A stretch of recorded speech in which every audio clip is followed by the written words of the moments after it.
Ghaziabad railway station के पास आज सुबह एक बड़ा हादसा होते होते टल गया। पूर्णिया स्पेशल ट्रेन के लगेज कोच में अचानक आग लग गई, जिससे यात्रियों और रेलवे कर्मचारियों के बीच अफरा तफरी का माहौल बन गया। हालांकि रेलवे अधिकारियों और दमकल विभाग की सूझबूझ से आग पर तुरंत काबू पा लिया गया और कोई जनहानि नहीं हुई। सुबह करीब 9 बजे ट्रेन जब गाजियाबाद स्टेशन से गुजर रही थी, तभी यात्रियों ने लगेज कोच से धुआं और चिंगारियां उठती देखी। देखते ही देखते आग ने विकराल रूप ले लिया। मौके पर मौजूद यात्रियों और रेलवे कर्मचारियों ने तुरंत ट्रेन को रुकवाया और सभी डिब्बों को खाली कराया गया।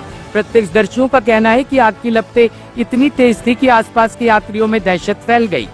सूचना मिलते ही दमकल विभाग की कई गाड़ियां मौके पर पहुंची। दमकल कर्मियों ने आधुनिक उपकरणों की मदद से आग पर नियंत्रण पाया। साहिबाबाद से सूचना प्राप्त हुई थी।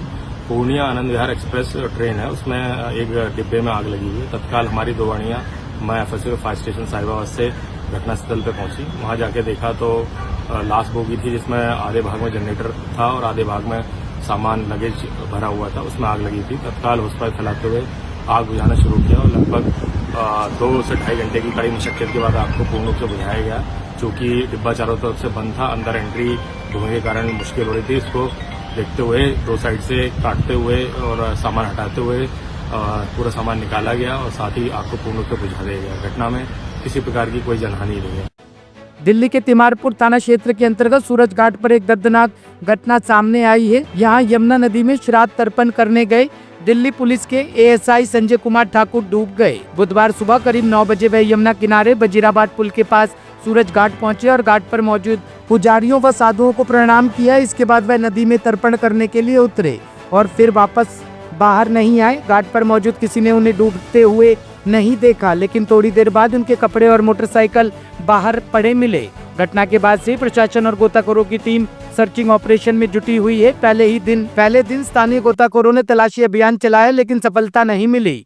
इसके बाद आज एनडीआरएफ की टीम को बुलाया गया। एनडीआरएफ ने यमुना बैराज के कुछ गेट बंद करवाए और विशेष अभियान चलाकर तलाश शुरू की, लेकिन अब तक शव बरामद नहीं हो सका है। जी, मेरा नाम शशि रंजन, मेरे पिताजी एएसआई संजय कुमार ठाकुर इस हजारी कोर्ट में सिक्योरिटी में अभी उनकी पोस्टिंग वर्तमान में चल रही थी। कल वे पितृपक्ष के तीसरे दिन के लिए यहाँ पे रिचुअल्स करने के लिए वजीराबाद सूर्य घाट के में आए थे। तो उन्होंने कहा था घर से निकलते वक्त कि मैं 9 बजे तक आ जाऊँगा। 9 बजे तक ना आने के कारण 10:30 हो गए। तो हमने चिंता जताई, तो मैं और मेरे घर से मेरे चाचा हम उनको ढूंढने के लिए कि क्या हुआ, अब तक इतनी देरी क्यों हुई। तो इसलिए हम यहाँ पे आए। यहाँ पे आया तो देखा कि रोड पे उनकी बाइक वैसी की वैसी लगी हुई है और अंदर आए तो देखा कि हमने उनके कपड़े भी यहीं पे रखे हुए हैं और जो सामान वो घर से लेके आए थे वो भी एज इट इज वैसे के वैसे रखे हुए थे। तो हमने सोचा कि वो यहाँ पे नहाने गए हैं और हमें आशंका जताई कि किसी न किसी प्रकार की घटना यहाँ पे घटित हुई है। तो हमें थोड़ी सी चिंता हुई, तो हमने 112 नंबर पे कॉल करके दिल्ली पुलिस को इन्फॉर्म किया। तो दिल्ली पुलिस यहाँ पे आई, उन्होंने रिपोर्ट दर्ज कराई मिसिंग की और उनसे जो हो सकता था उन्होंने यहाँ पे सर्च ऑपरेशन लोकल गोताखोरों के द्वारा यहाँ पे करवाया। लेकिन शायद एनडीआरएफ और फायर ब्रिगेड को उन्होंने जरूरत नहीं समझा बुलाने को। आज आप देख सकते हैं कि आज जाके एनडीआरएफ आई है 11 सितंबर को, बल्कि ये घटना कल 10 सितंबर की है। दिल्ली पुलिस मुख्यालय से बड़ी सफलता की खबर सामने आई है, जहां स्पेशल सेल ने पाकिस्तान हैंडलर समर्थित एक अखिल भारतीय आतंकी मॉड्यूल का भंडाफोड़ किया है। ये नेटवर्क आईएसआईएस से प्रेरित घरेलू मॉड्यूल के रूप में छिपकर काम कर रहा था और गजवाए हिंद के अंतिम उद्देश्य के साथ भारत में खिलाफत स्थापित करने की योजना बना रहा था। दिल्ली, झारखंड, तेलंगाना, मध्य प्रदेश, महाराष्ट्र और कर्नाटक में एक साथ छापेमारी करते हुए 5 आतंकियों को गिरफ्तार किया गया। एक joint operation central intelligence agency के साथ, जिसमें कि कई राज्यों की स्टेट पुलिस और एटीएस थी, महाराष्ट्र, झारखंड, मध्य प्रदेश, तेलंगाना, कर्नाटका, इन स्टेट की स्टेट पुलिस और एटीएस के साथ, सेंट्रल एजेंसीज के साथ एक जॉइंट ऑपरेशन लास्ट 2 दिनों में कंडक्ट किया है स्पेशल सेल की टीम ने, जिसको लीड खुद डीसीपी अमित कौशिक और एसीपी हृदय भूषण कर रहे थे और इंस्पेक्टर विनय पाल, इंस्पेक्टर मनोज इसके बिल्कुल फोरफ्रंट में थे और इंस्पेक्टर आलोक मौर्य। इस टीम ने 5 लोगों को अरेस्ट किया है और ये एक पाक handler based pan India terror module था। मैं रिपीट कर रहा हूँ, पाक handler backed pan India terror module था।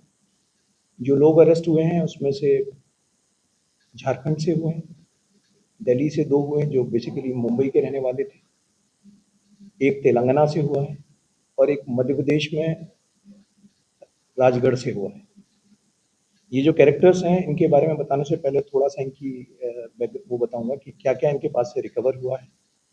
इनके पास से sulphur powder, sulphuric acid, nitric acid, sodium bicarbonate, pH value checker, ball bearings, equipment जिससे कि ये सारी चीज़ें वे की जा सकें, इनको प्रॉपर मेजर किया जा सके, कोई आईडी बनाने के लिए जो इस्तेमाल कर सकते हैं।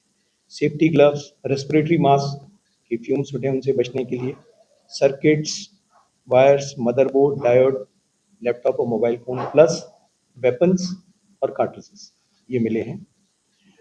इनका जो टास्क था, जो पाक हैंडलर था जो इनको टास्किंग कर रहा था, वो टास्किंग थी बेसिकली एक खिलाफत वाला मॉडल अपनाना था इनको, एक जगह एक्वायर करनी थी और कई सारे लोगों की टीम तैयार करनी थी, जिसको ये कह रहे थे कई सारे लोगों का लश्कर तैयार करना है। और जो टीम का लीडर था, उसकी आईडी थी गजवा लीडर। टीम का जो लीडर था, उसकी आईडी थी गजवा लीडर और अपना कोड नेम रखता था सीईओ, सो दैट ऑपरेशन में इंप्रेशन ये देते थे कि जैसे कोई प्रोफेशनल कंपनी का काम चल रहा हो, तो सीईओ कंपनी का कोड रखता था, बट एक्चुअल आईडी जहाँ से ये रिक्रूट करके सब जो कोर लोग थे, उनको पता था कि ही इज़ गजवा लीडर। ये इनका ऑपरेशन था। इसमें जो लोग अरेस्ट हुए हैं, उनके नाम थोड़े से मैं आपको बताना चाहूँगा। इसमें जो सेंट्रल कैरेक्टर था, वो था दानिश, असरार दानिश। ये सारे के सारे लोग, पाँचों लोग जो अरेस्ट किए हैं 20 से 25 साल के बीच में, 25 से 20 साल के बीच में, यंग लड़के हैं। और इसमें असरार दानिश जो है ये झारखंड का रहने वाला है। झारखंड में जहाँ से इसी के पास से मेजर रिकवरीज हुई हैं।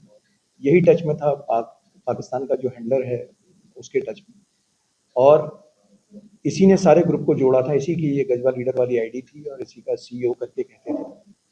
इसके साथ में जो दूसरा कैरेक्टर था वो था आफ्ताब अंसारी। ये मुंबई के पास में रहने वाला है, ठाणे डिस्ट्रिक्ट का रहने वाला है।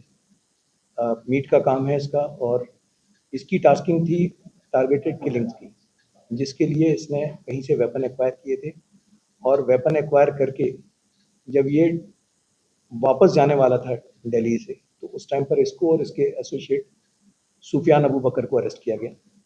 इनका एक एसोसिएट कामरान कुरैशी, वो मध्य प्रदेश के राजगढ़ से अरेस्ट किया गया है और एक पांचवा आदमी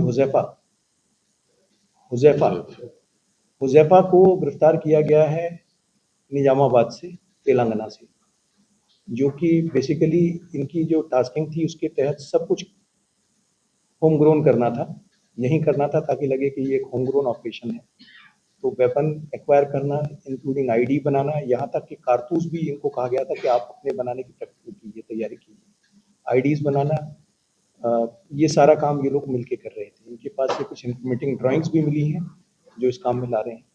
तो इसको 5-6 महीने से एक कोऑर्डिनेटेड तरीके से सेंट्रल इंटेलिजेंस एजेंसी के साथ स्पेशल सेल काम कर रही थी और इसमें जैसा मैंने आपसे फिर कहा कि सारी स्टेट एटीएस और स्टेट पुलिस का पूरा सपोर्ट रहा है। ये ड्यूटी टू शेयर वाला कंसेप्ट है और साथ काम करने की जो सेंट्रल डायरेक्टिव है माननीय होम मिनिस्टर साहब की, उसके तहत ये सारा काम चल रहा था।